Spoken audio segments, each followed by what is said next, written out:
channel. Truth that matters. Good evening, Philippines, and good day, world. I'm Yna Mortel. It's Thursday, 31st of August, and you're watching Newsline World. We're here to bring you the top stories we've gathered from all over the globe. First, President Bongbong Marcos ordered the government to focus more on research and development and conferred awards to outstanding Filipinos that made significant contributions to science and trade. An unseen and probably the last video footage of the late Russian Wagner chief Yevgeny Prigozhin emerged just after he was laid to rest in a cemetery in St. Petersburg. The European Union's Russian exports of liquefied natural gas increased by 40%, and this will make us question, are sanctions against Moscow really effective? Donald Trump made a peculiar vow of locking up his political enemies if he becomes president of the United States again. And India warned the United States against putting too much pressure on Bangladesh amid its ties with China.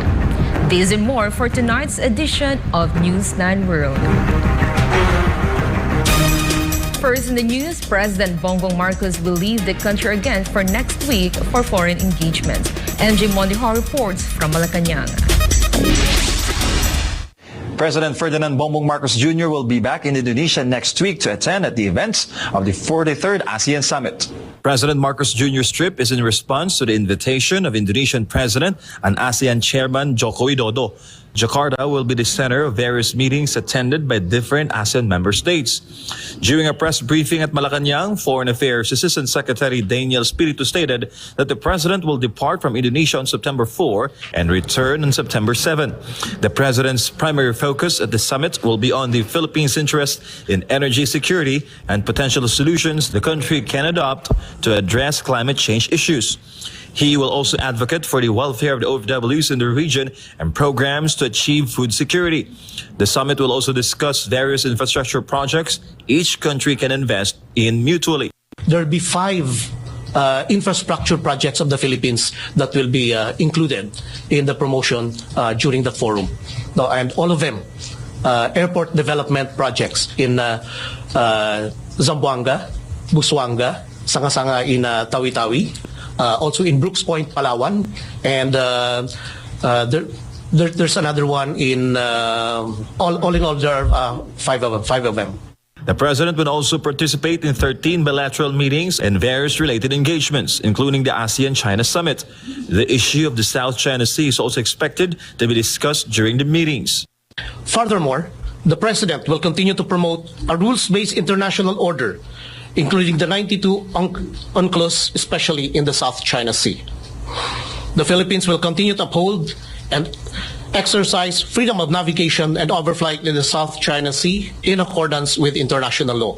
The DFA explained the reasons behind the president's trip to Indonesia amid concerns from some citizens questioning the president's foreign trips. Our kababayans will definitely benefit. Like what I said a moment ago, the focus, if you look at all of this, in general, the focus will be on our post-COVID recovery and transformation, especially in terms of the economy and food and energy security. For Ganamabot of Philippines, I'm Yna Mortel, SMNI News. Expect faster response and accountability to complain employees or government officials involved in red tape or faulty systems and slow processes of their agency. This is after the Anti-Red Tape Authority and Civil Service Commission joined forces. Jason Rubrico reports. The two offices joined forces to intensify service to the people and speed up service delivery. The Anti-Red Tape Authority and Civil Service Commission signed an agreement on Thursday morning. In the memorandum of agreement signed by ARTA and CSC, the responsibility and role of the two agencies in implementing Republic Act 11032, or the Ease of Doing Business, and Efficient Government Service Delivery Act are detailed. It addresses complaints against government officials or employees who have been found to have violated the said law. Ang kagandahan ng napirmahan naming MOA ay ma-delineate clearly yung functions ng dalawang opisina para hindi na maghintayan, para hindi na rin kami alanganin kung anong function ang kanino. Ang inaasahan nating mawawala yung kalituhan sa kanino pupunta ang complainant. Magkaroon din ng kalituhan as far as our respective offices are concerned. ARTA will act on complaints endorsed by the CSC against government officials and employees involved in red tape. The ARTA will investigate, and if it is proven that there is a violation against the complainants, they will be charged to the Office of the Ombudsman or the Civil Service Commission. Because of this, ARTA expects a faster response to said complaints. And our memorandum of agreement with the Civil Service Commission will send a message to the people that we are serious about in our fight against red tape, and we will make no exception.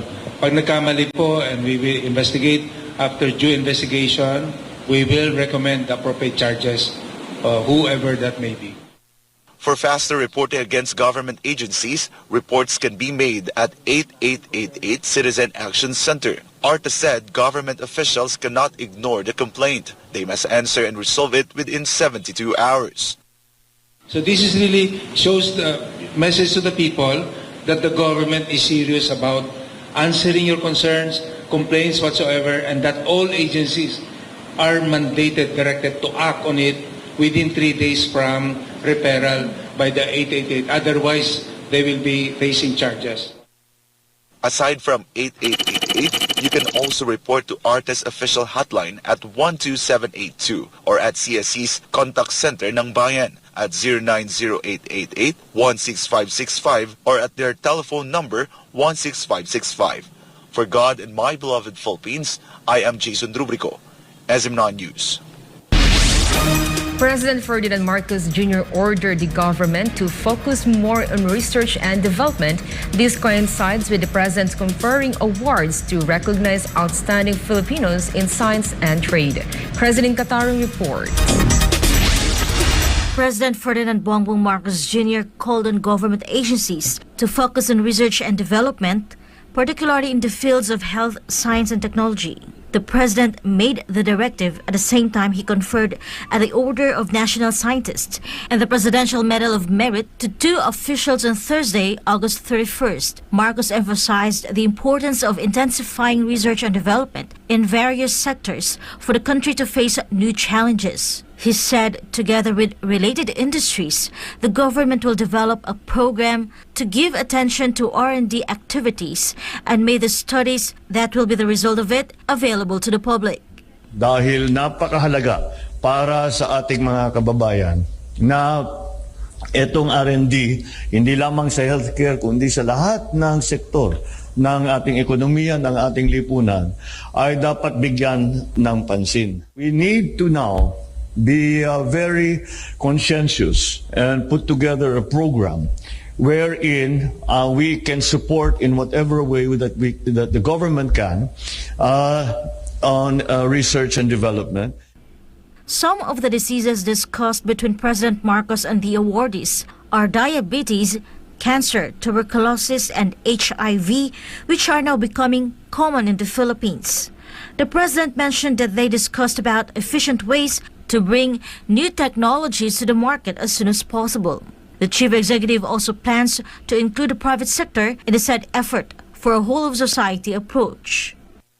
The government will, of course, do its part, but I think we will multiply our efforts. There will be a multiplier effect if we include all the sectors of government and also our private sector partners. And so this is what we are planning to do today. This is what we are planning to do for the future. In a ceremony held at the Malacanang Palace on Thursday morning, President Marcos awarded the Order of National Scientists to Dr. Carmencita Padilla for her contribution in the field of genetics and newborn screening. On the other hand, PBBM presented the Presidential Medal of Merit to DTI Assistant Secretary Alan Gepti for his important role in the negotiations for the Regional Comprehensive Economic Partnership or RCEP that opened great opportunities for Filipinos in terms of trade. Both Dr. Padilla and Asek Gepti exemplify what it means to be a public servant. And these awards are our form of recognition and a testament to that service. for God and for my beloved Philippines. This has been Cristalyn Catarong, SMNI News. Australia has deployed main battle tanks and support vehicles for the annual joint military drills hosted by Indonesia. Sheena Salim reports. Thousands of troops from Australia and more than a dozen other countries arrived in Indonesia to join the 2023 Super Garuda Shield exercise. The deployment of the M1 Abrams main battle tank to Indonesia marks the first time this type of military vehicle has left Australian shores since the Vietnam War. Military services from Australia, Indonesia, Japan, Singapore, the United Kingdom, the United States, and France will participate in Super Garuda Shield 2023. Another 12 nations will act as observers. Indonesia is hosting this year's military exercise at multiple training locations nationwide from August 31 to September 13, 2023. The participation of the Australian Army in the military exercise demonstrates reciprocal trust at a military level between Australia and Indonesia. The war drills occur amid ongoing tensions between China and the United States. The Australian Defence Force also signed a multi-million-dollar contract with an Italian company to purchase smart sea mines in an aim to boost its maritime mining capability. Delivery of the sea mines is expected to start before the end of 2023. Reporting from New South Wales, this is Yna Mortel, SMNI News, Australia. An influential parliamentary committee from the United Kingdom suggested that Japan and South Korea should be invited to join AUKUS. Sasha has for the details. The UK House of Commons Committee recommended that Japan and South Korea join the security partnership to develop critical technology. The proposed partnership with Japan and South Korea will focus on various activities such as cyber, AI, quantum and undersea technologies, but not the delivery of nuclear-propelled submarines to Australia. The AUKUS security agreement also creates a pathway to establish engagements focused on expanding military cooperation between AUKUS, South Korea and Japan. In a report published by the Parliamentary Committee, AUKUS is not limited to Australia acquiring a fleet of nuclear-powered submarines, but also includes cyber and advanced technology sharing, among others. In a summit held 2 weeks ago in the U.S. state of Maryland, U.S. President Joe Biden and the leaders of South Korea and Japan agreed to deepen military and economic cooperation and jointly condemned China. The three leaders also agreed to hold military training exercises yearly and share real-time information on North Korean missile launches. Beijing has repeatedly criticized AUKUS and the Quad security dialogue as anti-China groupings that seek to create division and confrontation and revive the Cold War mentality. Reporting from Sydney, this has been Sasha Hassa, SMNI News, Australia. National Security Advisor Eduardo Año asserted that the armed forces of the Philippines will do everything it can to protect the national interest of the country. This comes after Año said that the country does not recognize China's new 10-dash line. Cristalyn Catarong reports.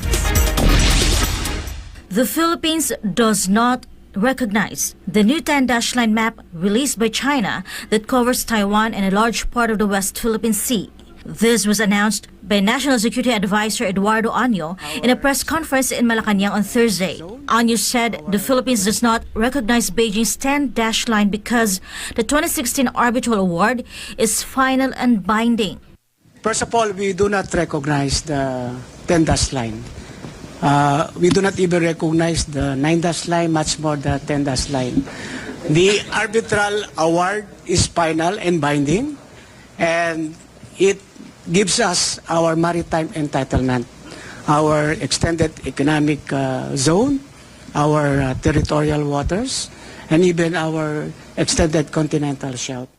Año added that aside from the Philippines, other countries have also rejected China's 10-dash line. There are already a lot of countries that adversely reacted to this 10-dash line, India and Malaysia, and there will be more countries, I think, to react adversely against this 10-dash line. Año insisted that the government will continue to protect the territorial integrity and national sovereignty of the Philippines and stressed that the armed forces will do everything to protect the country's interests. Our armed forces, our uniformed services, our government will do everything in its capacity to ensure that we are protecting our national interest. So again, we do not recognize the 10-dash line issued by the Chinese government. In a separate Malacanang press briefing, Foreign Affairs Assistant Secretary Daniel Espiritu said that the Philippines has filed a diplomatic protest regarding China's controversial map. But suffice it to say that we already protested against that. Definitely, we're not in favor of that. We reject that, and we continue to promote a peaceful settlement of disputes in that regard. For God and for my beloved Philippines, this has been Carceling Catarong, SMNI News. India warned the United States that pressuring Bangladesh over the upcoming general elections may push the South Asian country to get closer to China. Anissa de Guzman has the details. In recent interactions, Indian authorities have expressed their concerns to U.S. officials, stating that excessive pressure on the issue of free and fair elections could lead to unintended consequences. Indian officials made the warning after the U.S. threatened to impose possible visa sanctions against Bangladeshi individuals linked to actions that undermine the electoral process. The Indian also warned that such pressure might inadvertently empower extremist elements and destabilize the region. Aside from threats of visa sanctions, the U.S. also imposed sanctions on Bangladesh paramilitary force, the Rapid Action Battalion, RAB, and senior officials in December 2021. Meanwhile, Chinese President Xi Jinping showed support towards India's concerns for Bangladesh during his meeting with Prime Minister Hasina on the sidelines of the BRICS summit. During the meeting, Xi supported Bangladesh's stance against external interference and emphasized mutual respect and non-interference in internal affairs.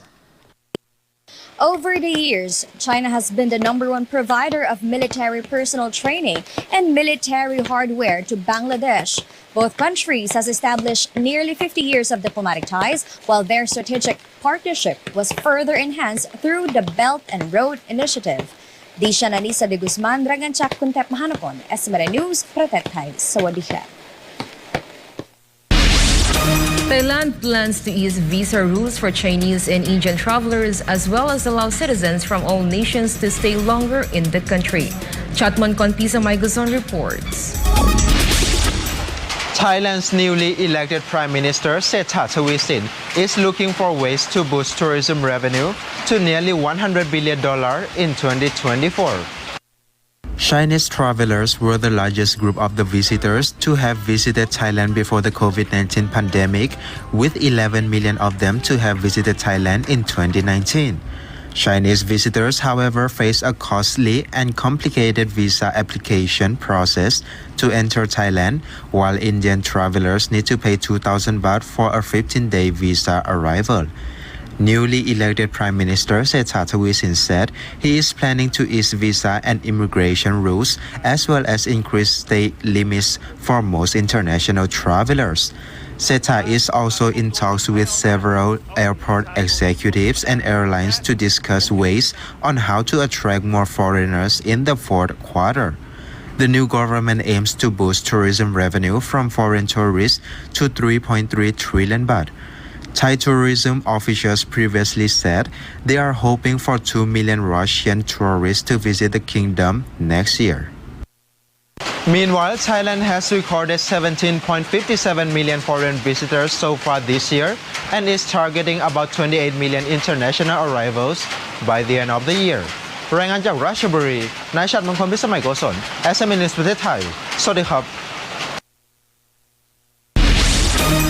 UK Prime Minister Rishi Sunak appointed Grant Shapps as the new UK Defence Secretary, succeeding Ben Wallace, who resigned in a cabinet reshuffle. Sigrid Castaneda reports. Grand chefs have been appointed as the new Defence Secretary by UK Prime Minister Rishi Sunak, succeeding Ben Wallace, who resigned earlier on Thursday. This move comes as a part of a swift reshuffle within the British cabinet. Grand chefs, a former energy industry executive and a close associate of Prime Minister Rishi Sunak, is set to lead the nation's defence efforts. Chefs has held various cabinet positions in the past. Ben Wallace has signaled his intention to leave the post in July, citing personal reasons and a desire to explore new opportunities. In his departure message, he highlighted the advancements in modernizing the British military during his term. Although Wallace had been a contender of the position of NATO Secretary General, sources indicate that his candidacy was turned down by U.S. President Joe Biden, possibly due to his rank and experience level. During his tenure, Wallace is a vocal supporter of Ukraine and played a significant role in securing international support against Russia. During the recent NATO summit in Lithuania, he told Ukrainian President Volodymyr Zelensky to express more gratitude towards foreign allies. Prime Minister Sunak commended Wallace's strategic foresight and dedication, particularly in assisting Ukraine and rallying global backing for the nation. Meanwhile, Shap's previous role as Energy Secretary will now be filled by Claire Coutinho, a Conservative MP from East Surrey. Reporting this has been Sigrid Castañeda, SMNI News. Former U.S. President Donald Trump has raised eyebrows by making a peculiar promise to imprison his political opponents upon a potential return to the White House. Verhil Parba has the details. In a recent interview with broadcaster Glenn Beck, former President Donald Trump declared that if he were to return to the presidency, he would have no choice but to lock up his political adversaries, citing a perceived need to respond in the kind of actions taken against him. During the conversation, Beck brought up Trump's campaign trail promise to lock up Hillary Clinton, his opponent in the 2016 elections. Trump, who did not act on the promise during his tenure, suggested that circumstances have now changed. He explained, quote, "The answer is you have no choice because they're doing it to us," end of quote. Trump has previously encouraged the crowd to chant the words "lock her up," targeting his political rival. However, he faces legal challenges, including civil claims by Eugene Carroll, who accused him of sexual assault in the 1990s. Trump, however, said that he never met her. Furthermore, investigations into his business dealings have added to his legal woes. The former president has been impeached twice, indicted 4 times, and confronted 91 charges. Trump claimed that Biden had orchestrated all the indictments against him and that all of them were brought by prosecutors not associated with the White House. It can be noted that Trump faced multiple indictments, 44 by the Justice Department Special Counsel Jack Smith, 34 by the Manhattan District Attorney Alvin Bragg, and 13 by Fani Willis, the District Attorney of Fulton County, Georgia. Reporting, this has been Verhil Parba, SMNI News. After his funeral ceremony, a new video of Wagner boss Yevgeny Prigozhin emerged and went viral online, seemingly days before his reported death due to a plane crash. Kai Villan has the details. A short video posted in Wagner's Gray Zone Telegram channel shows paramilitary chief Yevgeny Prigozhin in what appears to be footage hours before he reportedly died. In the video, Prigozhin is seen wearing camouflage and assured his supporters that he is alive and in Africa. Для обсуждающих, жив я или нет, как у меня дела, сейчас выходные, вторая половина августа 23 года, нахожусь в Африке, поэтому любители обсуждения моей ликвидации, интимной жизни, заработков там или еще чего-нибудь, собственно говоря, все в порядке. Netizens pointed out that Prigozhin's clothes was the same one that he was wearing in a video address where he announced that his paramilitary is recruiting more men. To recall, Prigozhin reportedly died after his business jet crashed in Russia's Tver region. But while some say that this is the last video he recorded before his untimely demise, rumors spread that the Wagner chief is still alive after a report emerged that his body double's wife visited his grave in St. Petersburg on Thursday. Images of a woman who silently entered the cemetery to visit Prigozhin's grave went viral online, and she was first believed to be Lyubov Prigozhina, the wife of the Wagner chief. But later on, Russian media outlets reported that the woman was actually Irina Krasavina, the wife of Prigozhin's body double, Leonid Krasavin. Meanwhile, the Wagner chief's eldest daughter, Polina Prigozhina, was seen with Irina. Prigozhin is notorious for using a body double and for using multiple passports and disguises when traveling. Kai Villan reporting, SMNI News. Amid sanctions and heightened geopolitical tensions, the European Union's import of Russian liquefied natural gas has unexpectedly jumped higher. Jane Codita has the details. Despite EU sanctions and its criticism of Russia's actions in Ukraine, the import of Russian liquefied natural gas or LNG by EU member states has surprisingly increased by 40%. An analysis by Kepler has revealed that during the first 7 months of 2023, EU countries purchased over half of the Russian LNG on the market, importing 22 million cubic meters, a significant jump from 15 million during the same period last year. Spain and Belgium are leading this trend, ranking as the second and third biggest buyers of Russian LNG, just behind China. This unexpected import surge contrasts with the EU's efforts to reduce reliance on Russian energy and its imposition of sanctions against Russia. Despite sanctions and calls to halt Russian purchases, EU member states find it challenging to switch energy sources due to logistical and infrastructural complexities. While some, like Germany, have tried to diversify energy supplies, to recall, since January of this year, Germany declared itself independent of Russian oil and is now sourcing gas from other countries, including the United States. Despite its green climate agenda, Germany recently dismantled a large wind farm to expand a nearby open-pit lignite coal mine. The dismantling is being done by German energy giant RWE, the region of North Rhine-Westphalia, where one wind turbine has already been removed. The energy giant is also planning to dismantle 7 more turbines to excavate 15 million to 20 million tons of so-called brown coal. Reporting, this has been Jane Codita, SMNI News. Officials from Iran and Turkey held talks aimed at addressing decades-long tensions over water sharing at the disputed Tigris-Euphrates river system. Melchizedek Cadiz has the details. Turkey, Syria, Iraq, and Iran share control over the Euphrates-Tigris basin and have long been a source of tensions between the said countries since the 1960s. The disputes have prevented the concerned countries from effectively co-managing the basin's rivers in the past decades. Turkey controls more than 90% of the water that flows into the Euphrates and 44% of that in the Tigris, while Iraq contributes 51% of the water flow of the Tigris. On Wednesday, Iraq's President Abdul Latif Rashid met a Turkish envoy in the capital city of Baghdad and urged Ankara to increase cooperation in resolving the water sharing issue.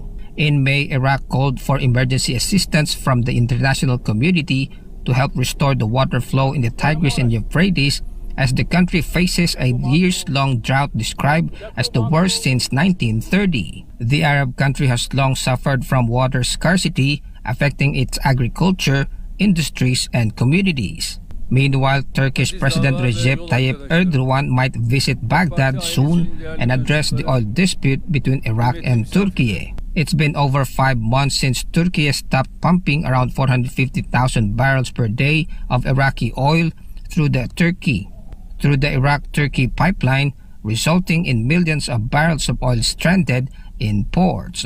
Reporting, this has been Melchizedek Cadiz, SMNI News, Kuwait. North Korea has launched 2 missiles as an act of protest against the ongoing exercise between the United States and South Korea. Sila Yun has the details.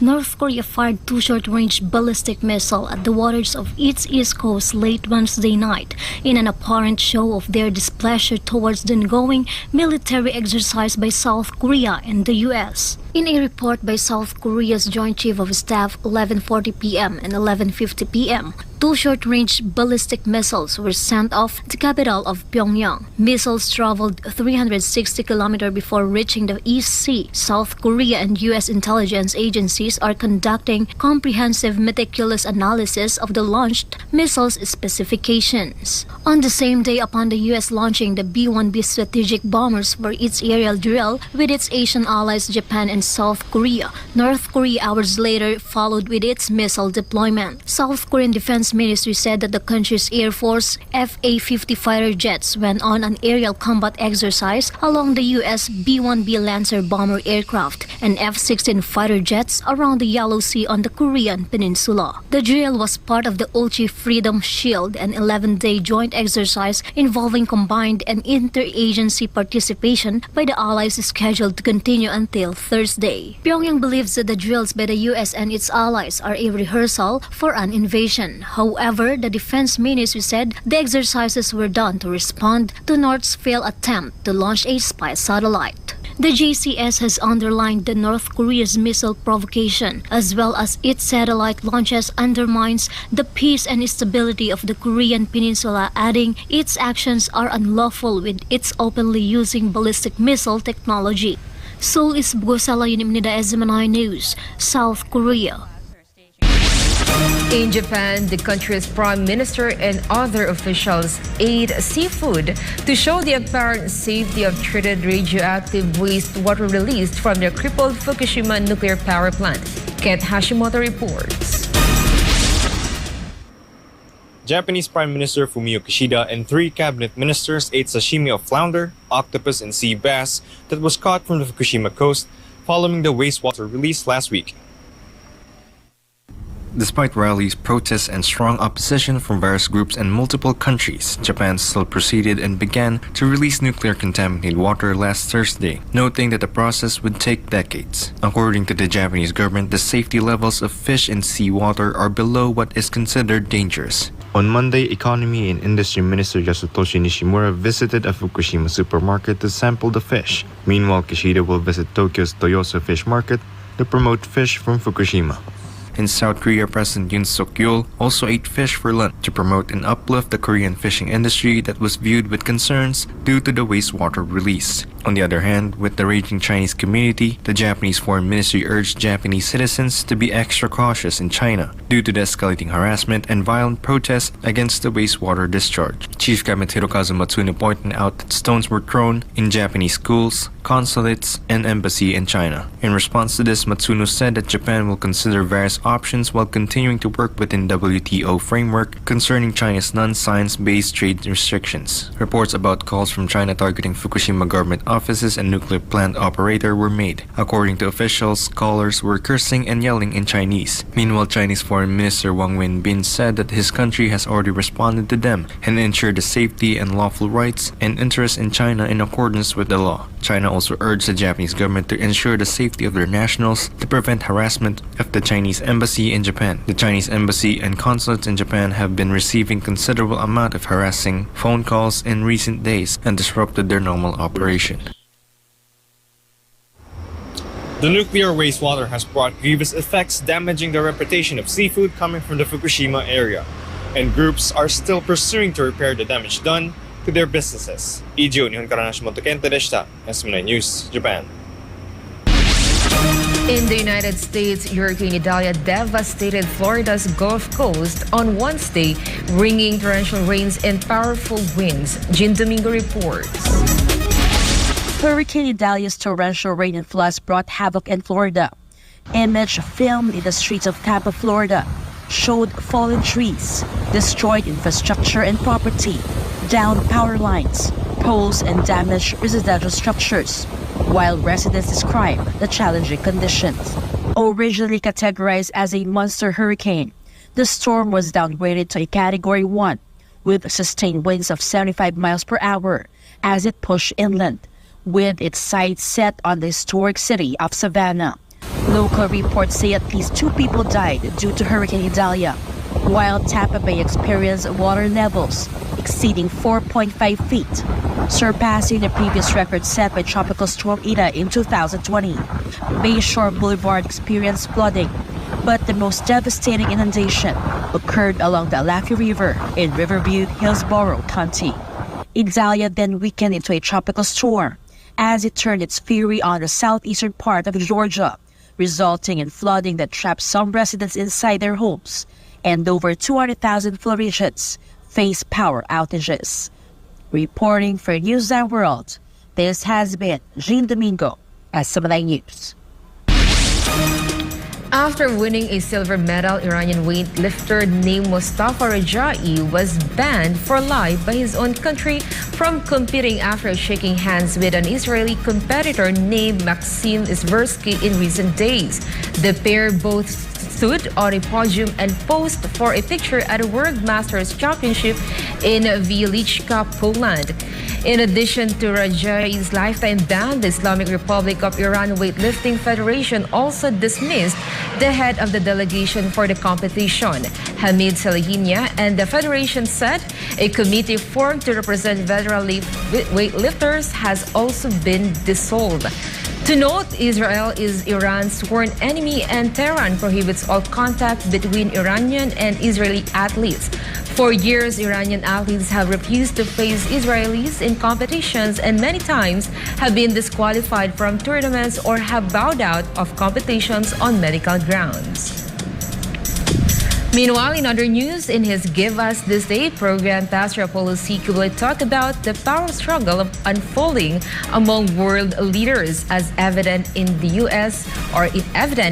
President Joe Biden's push for reforms within the International Monetary Fund and World Bank to counterbalance China's growing influence through BRICS. Jade Calabrosa files this report. Well, good afternoon. U.S. President Joe Biden will push for reforms within the International Monetary Fund, or IMF, and World Bank at the upcoming G20 summit on September 9. Biden aims to make the IMF and World Bank a positive and transparent alternative to challenge China's proposed development finance initiatives. Biden's push for reforms came following the success of the BRICS Leaders Summit in South Africa, which resulted in the more countries joining the economic bloc in January 2024. These countries include Argentina, Egypt, Ethiopia, Iran, Saudi Arabia, and the United Arab Emirates. This move brings 6 of the world's largest oil producers into BRICS, and negotiations among these nations are expected to use their respective national currencies, posing a significant challenge to the US dollar. This development is expected to strengthen the BRICS new development bank, established by the Association to Aid Developing Economies. Pastor Apollo C. Kibuloy of the Kingdom of Jesus Christ stated that this could signify the end of a unipolar world and the shift toward a multipolar world.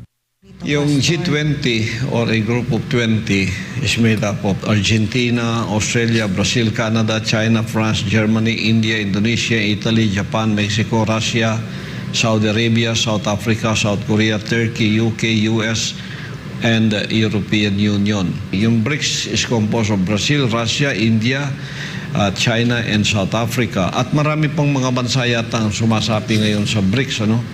So, a group of nations ang BRICS invited the BRICS group of nations invited 6 countries, Argentina, Egypt, Ethiopia, Iran, Saudi Arabia, and the United Arab Emirates to join the emerging markets bloc as it made expansion a focus of this year's summit. Tapatan na to. Pastor Apollo emphasizes that this is a power struggle and countries should carefully consider which side to align with. So, parang yung mga unipolar world, magiging multipolar world na. So, meron ng mga tapatan itong mga kapangyarihan ito ng mga world economists. So, sa balita ko, ang BRICS, they hold the 41% of the world population, which comprise of how many percent of the world economy. Nasa kanilang mga kamay na yan ngayon. So, kung ano ang itatapat dito at kung ano yung makainganyo sa mga bansa na sumapi dito, ay para sa kanilang kapakanan kung nakikita lang ito'y makakabuti. Kaya meron na tayong mga choices. To recall, one of the key agendas of the BRICS summit is de-dollarization, and this is being strongly advocated by Chinese President Xi Jinping, Russian President Vladimir Putin, Indian Prime Minister Narendra Modi, Brazilian President Lula da Silva, and South African President Cyril Ramaphosa. For God and my beloved Philippines, this has been Jade Calabroso, SMNA News. An astronaut from the UAE who became the first Arab to embark on a long-haul mission in space is scheduled to return to Earth on September 3. Jonathan Acobo reports. Marhaba, Emirati astronaut Sultan Al Neyadi will return to Earth this weekend after a historic 6-month mission aboard the International Space Station, or ISS. Dr. Al Neyadi will leave ISS on September 2 and start his 24-hour voyage back home. The Emirati astronaut has been working aboard the station since March 3, 2023, where he conducted more than 200 science investigations and outreach activities. He has broken several records during his mission aboard the modular space station, such as becoming the first Arab to embark on a long-haul space mission and the first Arab to have performed a spacewalk for about 7 hours. Dr. Al Neyadi also hosted live video calls from outer space with parents, students, and experts organized by the Mohammed bin Rashid Space Center, or MBRSC. He was supposed to return to Earth on August 31, but his flight got delayed to help NASA and SpaceX adjust their flight schedule. The Emirati astronaut will undergo medical tests and participate in nationwide roadshows to share his experience once he returns to Earth. Tajubalak Almazimin Tatiti at Karuming Bahay Canada Jonathan Cobos My News Nedidar Bemrets. In other news, Pastor Apollo Sikubal of the Kingdom of Jesus Christ gave his reaction regarding Ukrainian President Volodymyr Zelensky's statement that his country could hold elections if the West provides them of millions of dollars. Hannah Jane Sancho reports. Praise the Father. May God bless Ukraine. Praise the Father. May God have mercy on Ukraine. This is what Pastor Apollo Sikibuloy of the Kingdom of Jesus Christ said when asked about his reaction to Ukrainian President Volodymyr Zelensky's condition that his country could hold elections if the United States and European Union provided his country with money. Ukraine has been under martial law since February 24, 2022, the same day that Russia launched its so-called special military operation. The said martial law is extended every 90 days, and the Ukrainian constitution prohibits any elections during martial law. To recall, Zelensky initially asked to extend martial law until November 15, drawing criticism from politicians from allied countries for not holding elections during wartime. But in a recent interview released by the Ukrainian Presidential Office, Zelensky said that there could be elections in Ukraine. However, his government will need 5 billion hryvnia, or $135 million for it. І я її лінці сформулював дуже швидко, і він був дуже задоволений.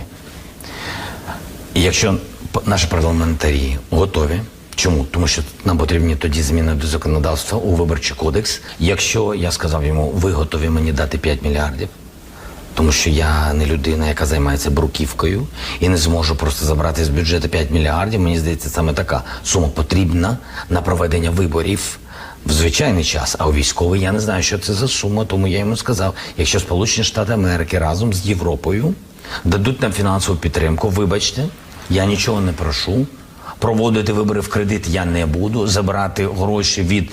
Zelensky reasoned that Ukraine lacks the ability to hold elections as they lack the infrastructure and other necessities to hold one. To this, Pastor Apollo Sikibuloy said, That's what I've been thinking all along. You know, there are so many dead Ukrainians right now because of this. And it's very disheartening that this is happening. Look at this guy whom everybody looks like a pope, and every leader of the EU countries goes to Ukraine to magnify him. But look, you know, There will be no election in the country unless the U.S. gives him $5 billion. That's countless dead. I think 350,000 more able soldiers that are in the ground right now, dead. So I just keep the comment to myself now. But, you know, the way that this is happening is all about money. It's all about money. On both sides.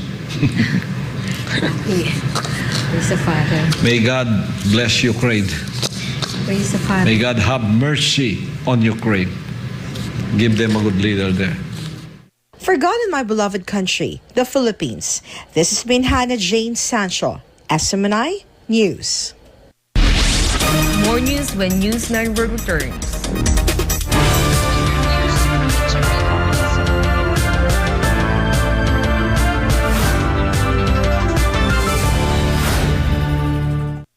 Kabayan! Oo, ikaw. Alam mo ba na you can win lots of prizes when you bring home a guest in the Philippines? The Department of Tourism brings you the Visita Be My Guest program. Joining is easy. 1. Sign up as a sponsor. You can do this via the official BBMG website. All Filipinos of legal age living in the Philippines or abroad can join. 2.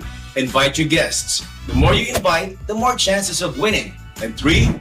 Travel to the Philippines and upload your proof of travel to complete the registration process and earn e-raffle tickets and the BBMG travel passport and privilege card that you can use to get discounts as you travel around our award-winning destinations in the Philippines.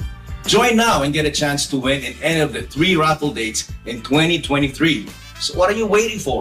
Come home and bring your guests to the Philippines. Sign up, invite friends and family, and travel to the world's leading beach and dive destination and the world's leading country destination for tourism, the Philippines. Visita Be My Guest in the Philippines.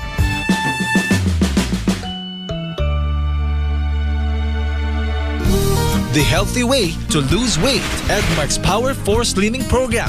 Step 1. Detoxify with Edmark Shake Off in pandan and lemon flavor. Fast, effective colon cleansing. See result after 6 hours. Step 2. Burn fat and nourish with Edmark's Meal Replacement Therapy. Organic formulation with low calorie, balanced nutrition, aids in losing weight and burns fat. Step 3. Balance and cleanse with Edmark's Splena Liquid Chlorophyll. Purifies the blood and balances pH. Step 4. Rejuvenate with Edmark's Ginseng Coffee. Energy Booster lowers blood pressure and memory enhancer. And Red Yeast Coffee. Cholesterol Buster. Anti-aging and prevents heart disease. Edmark Pasay franchise located at Empire Center, ground floor, EDSA Extension, Pasay City. For inquiries, contact Miss Bing at 0995-480-1026. Stay with Edmark. Feel good now.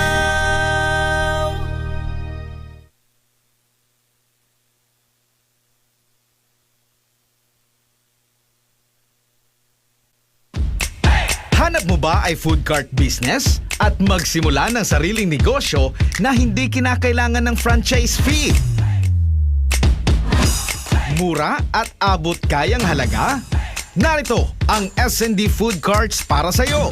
Ang S&D Food Carts ay gumagawa at nagsusupply ng mga mura at abot kayang halaga ng mga food stalls, buy carts, motor carts, kiosk, food van, mall carts, display racks, tables, chairs, at iba't ibang wood and metal products. Subok na matibay, maaasahan at mapagkakatiwalaan. Ang S&D Food Carts ay mayroong Luzon at Mindanao branch na pwede ninyong lapitan para sa negosyong swak na swak. S&D Food Cart, your partner to success.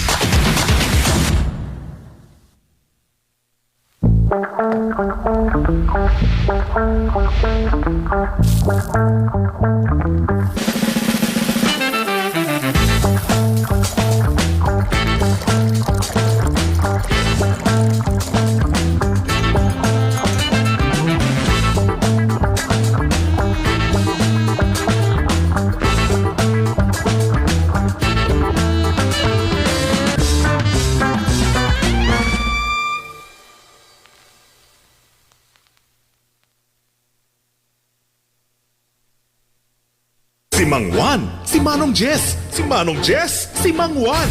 Magkatuwang para sa bayan. Dito sa Bayan ni Juan. Bayan ni Juan. Si Senador Juan Ponce Enrile at Jess Aranza. No holds barred na usapan. Dito sa Bayan ni Juan. Bayan ni Juan.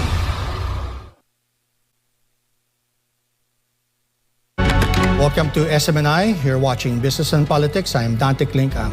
Today's world can be described by the acronym VUCA, which stands for volatile, uncertain, complex, and ambiguous. And yet, being immobilized by fear is not an option. How will captains of industry navigate the course ahead? And what policy assistance will they get from the leaders in government? Watch SMNI as it tackles these and other important questions of the day. On Business and Politics, hosted by Dante Klinkang II, Chairman and CEO of the Manila Times. New episodes featuring corporate and political leaders air every Saturday. Prime time at 7 p.m. Only here on SMNI. Truth that matters.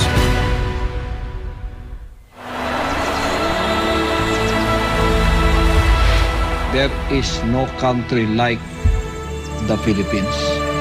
This is the most beautiful country in the world. Dapat lahat ng Pilipino magmahal sa Pilipinas. 365 days, 52 weeks, 8,760 hours, 24/7 uninterrupted service, all in the service of God and country. Indeed made a significant difference for the Philippines and the lives of every Filipino. But we will not stop here. This is just the beginning. We already have that image right now of SMNI, that SMNI is only standing for the truth. That SMNI and its credibility is inviolable. That SMNI and its integrity is not for sale. That is the image that SMNI right now, because credibility to us is more than $1 billion pesos, as long as our credibility stands, that we are telling only the truth. That's why the tagline of SMNI is truth that matters.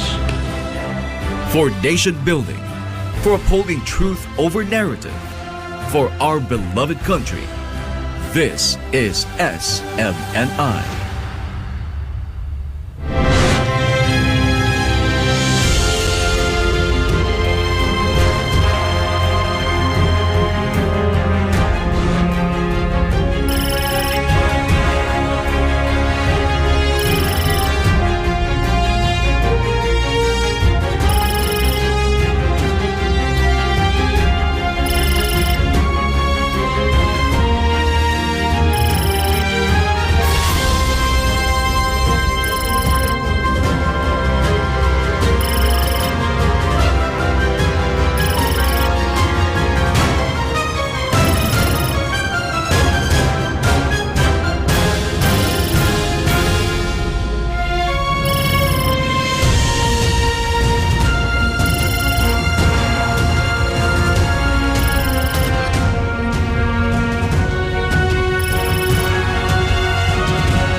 We're back and you're still watching Newsline World. Pastor Apollo Sikib of the Kingdom of Jesus Christ has commended President Ferdinand Bongbong Marcos' approval of the Regional Specialty Centers Act, which is aimed at establishing and institutionalizing specialty health centers across the Philippines. Details of this report from Fatima Nozil. Happens. Pastor Apollo Sikib supports the approval of the Regional Specialty Centers Act by President Ferdinand Bongbong Marcos Jr. In a statement, the good pastor highlighted that this is a significant step towards assisting fellow citizens who lack the means to travel to large hospitals, especially those residing in remote areas. Pastor Apollo also shared that Barangay Tamayang in Kalinan, Davao City already has a fully equipped special health center which will continue to expand its services. Dito sa atin, sa Tamayong, meron ng isang special health center dyan, kompleto na. Merong ultrasound, merong x-ray, merong ano pa yun ba? Marami pa yun. Nandyan ang lahat. Ginagawa na sa ating barangay. Super health center ang tawag. At saka marami pa siguro super health center ang gagawin sa iba't ibang mga po. Magandang hakbang yun. Makakatulong yun sa mga walang kaya na malayo na punta pa ng Manila, o kung may kaya punta pa ng Manila, kung wala naman maghihintay na lang ng kamatayan. So magandang hakbang.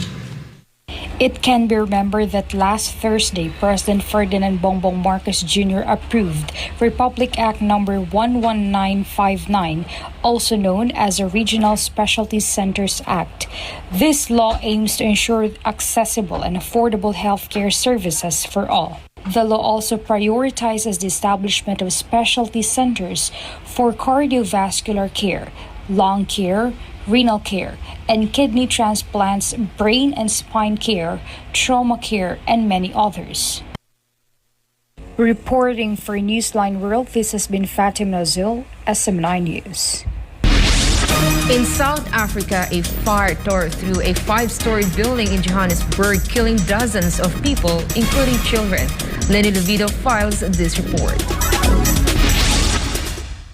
73 people were killed and about 50 more were injured after a fire erupted in a central business district building in Johannesburg, South Africa. Robert Malaudsi, spokesperson for the City of Johannesburg Emergency Management Services, said they were informed that the 5-story building was on fire at around 1:30 local time on Thursday.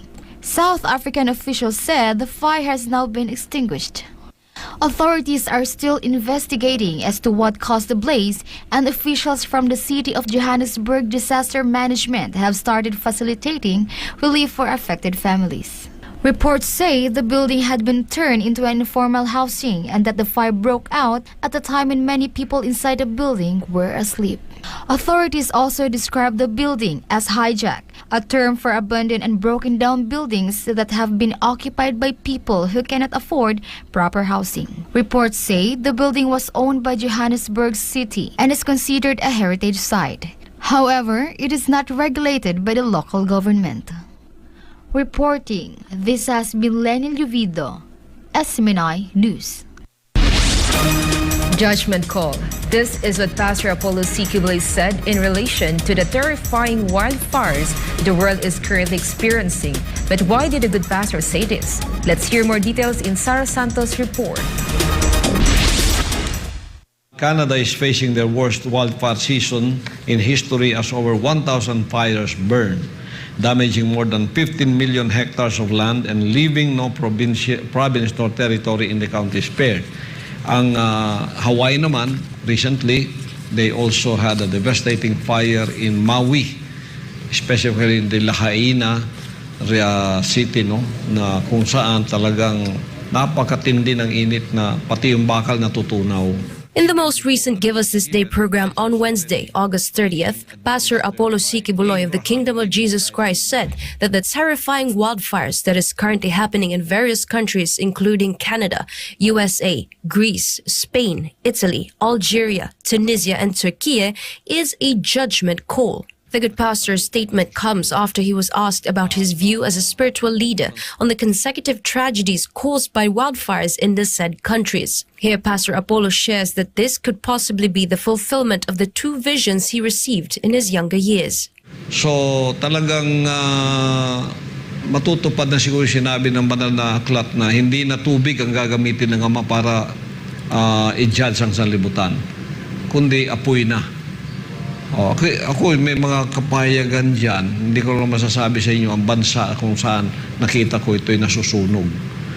At munang pahayag na yon. Siguro mangyayari yan at the later moment. And this is a judgment call kasi yung kapayagan ko noong ako'y tinawag na naman, nasa parang pa ako, I was 17 years old siguro, second year high school. Yung dalawang dream ko pinakita niya na nagtatakbuhan ng tao, lumulundag, pumutok yung mga nagliliyab.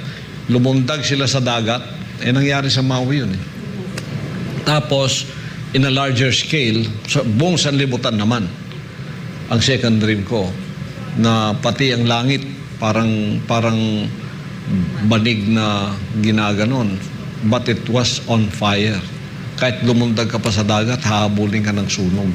Meanwhile, the European Union, or EU, recently announced that the current wildfires in Greece are the largest on record in the entire bloc. Due to the size, Greece has asked for assistance from other countries to contain the fires, from which the EU had sent 11 airplanes and helicopters. Since the wildfires started in Greece on August 19th, at least 20 wildfire-related deaths have been recorded in the said country. In relation to this, as an appointed son of God, Pastor Apollos Sikibuloy said that if Egypt had a Goshen in the times before, there's also a safe place that God had prepared in our time today. So pasalamat tayo, mayroon tayong bagong Jerusalem tulad ng Goshen na kung saan magiging safe ang tao.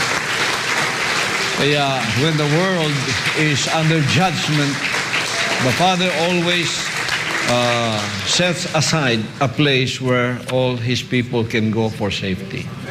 And if Egypt has a Goshen, then the Father in the last days has a new Jerusalem. It can be noted that Pastor Apollo is known as a spiritual leader with a prophetic ministry in which everything he says happens. For God and my beloved Philippines, this has been Sarah Santos, SMNI News. As the kingdom leaders from all over the world arrive in Davao City for the 25th International Kingdom Leaders Convention 2023, the delegates also took part in preparation for the 38th anniversary of the Kingdom of Jesus Christ. Join us as we give you a sneak peek of one of the most grandiose and anticipated annual events of the Kingdom of Jesus Christ. Let's find out more with Jean Domingo. Leaders from different corners of the globe arrive in Davao City, Philippines to join the 25th International Kingdom Leaders Convention. Happy and very grateful also, and very honored that we got invited once more to attend and participate in the festivities and the celebration. It's a humbling experience, actually.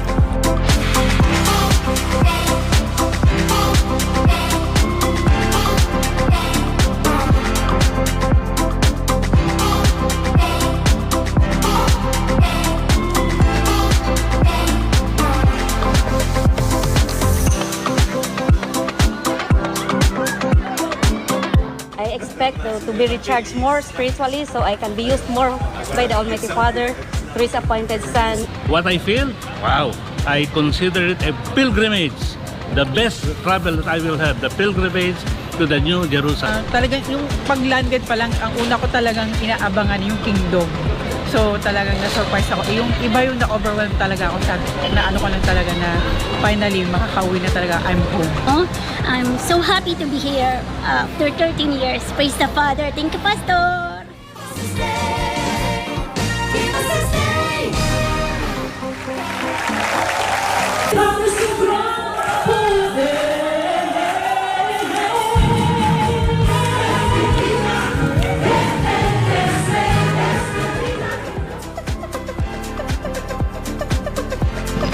To join us in our 38th anniversary celebration of the Feast of the Passover and the 14th tribute to the King and the 25th International Kingdom Leaders Convention. Praise the Father. America goes to the New Jerusalem!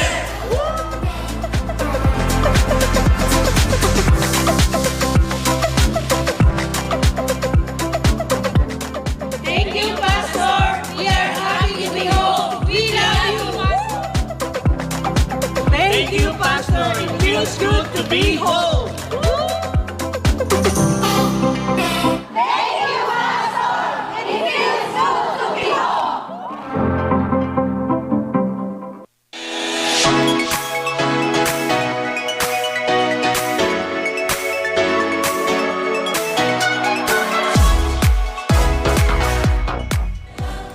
These sons and daughters also gather for the festivities for the 38th anniversary of the Kingdom of Jesus Christ. They also took part in the preparations of the most anticipated event in the Kingdom Nation, the tribute to the King.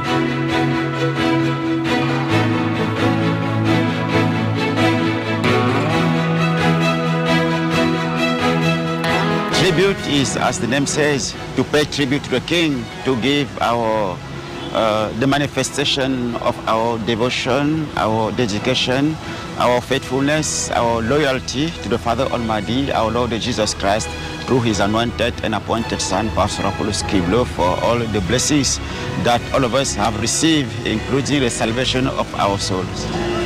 Ang pinaka-best na maibigay natin sa hari, kundi ang ating sarili, na kung saan ialay natin ang ating buhay, ang ating puso, lahat-lahat na. Yan po ang pinaka-the best na pag-aalay sa ating hari. At hindi lang yun, pati na rin ang bunga ng ating pagsasakripisyo na may excellent na resulta. Very excited ang lahat. No? Kasi how many years na dahil nga sa pandemic, ngayon talagang from all over the world, yung mga kapatiran nagliliparan talaga dito. Lahat very excited. Ang ganda na mga expectation nila, lalo na sa message ni Pastor.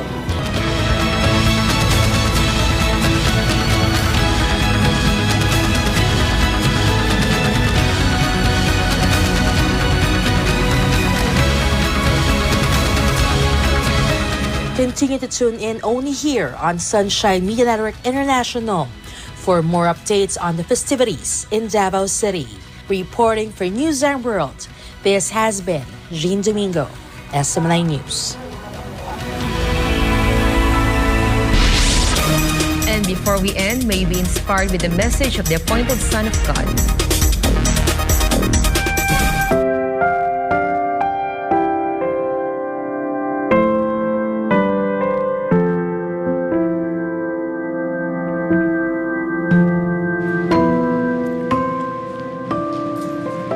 The words of the Father can come to you in form of correction, discipline, and instruction.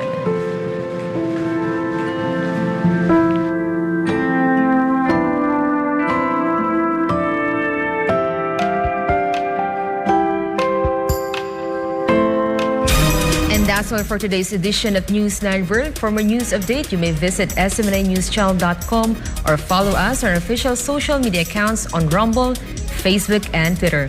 For God and my beloved country, the Philippines, I'm Yna Mortel. Thank you for watching Newsline World, and thank you to our beloved pastor, Pastor Apollos Kiblo, for the opportunity to be part of this program. May we continue to listen on SMNI as it delivers nothing but fair, truthful, and balanced news, because SMNI is your source of credible news.